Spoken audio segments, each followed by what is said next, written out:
अगर आप ज्यादा देर तक पानी में हाथ रखते हो तो ये जो झुर्रियां है ये आपके हाथ पे क्यों आती है? और दोस्तों, क्या आपको पता है कि हमारे पेट के अंदर का जो फूड डाइजेशन के लिए एसिड होता है वो एक मेटल को भी पिघला सकता है। हमारे बॉडी के अंदर एक ऐसा पार्ट है जो डैमेज होने के बाद अपने आप रिकवर होता है।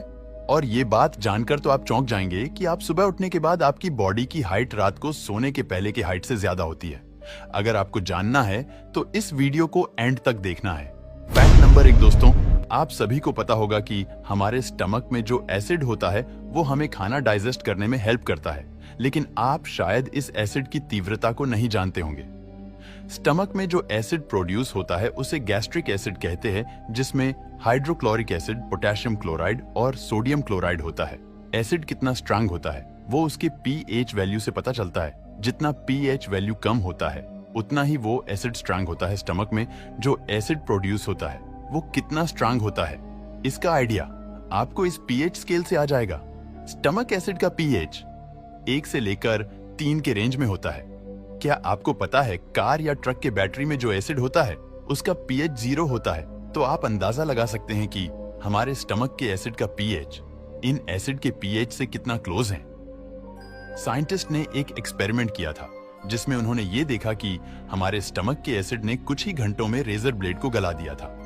और ये एक्सपेरिमेंट के लिए किसी ने ब्लेड नहीं खाया था दोस्तों। ये एक्सपेरिमेंट आर्टिफिशियल एनवायरनमेंट तैयार करके किया गया था। और अभी आपके मन में एक सवाल आया होगा और आप सोच रहे होंगे, अगर ये एसिड इतना स्ट्रांग है फिर हमारे पेट को कुछ क्यों नहीं होता? तो ये होता है हमारे स्टमक के अंदर के प्रोटेक्टिव लाइनिंग की वजह से। हमारे स्टमक के अंदर के जो लाइनिंग के जो सेल्स होते हैं वो म्यूकस को क्रिएट करते हैं, जो हमारे स्टमक के अंदर एक प्रोटेक्टिव लेयर बनाता है जो स्टमक के अल्स को एसिड से दूर रखता है। और ये बिकॉज बाइकार्बोनेट रिच सोल्यूशन से बना होता है जो एसिड को थोड़ा सा न्यूट्रलाइज करने का काम करता है। लेकिन कुछ लोगों में ये स्टमक एसिड ज्यादा प्रोड्यूस होने के कारण ये प्रोडक्टिव लेयर भी काम नहीं कर पाता और उन्हें गैस्ट्रिक अल्सर हो जाता है।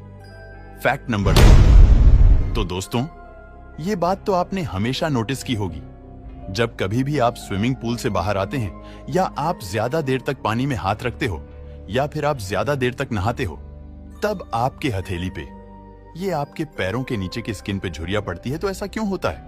तो साइंटिस्ट पहले ये मानते थे कि ये ऑस्मोसिस प्रक्रिया की वजह से होता है।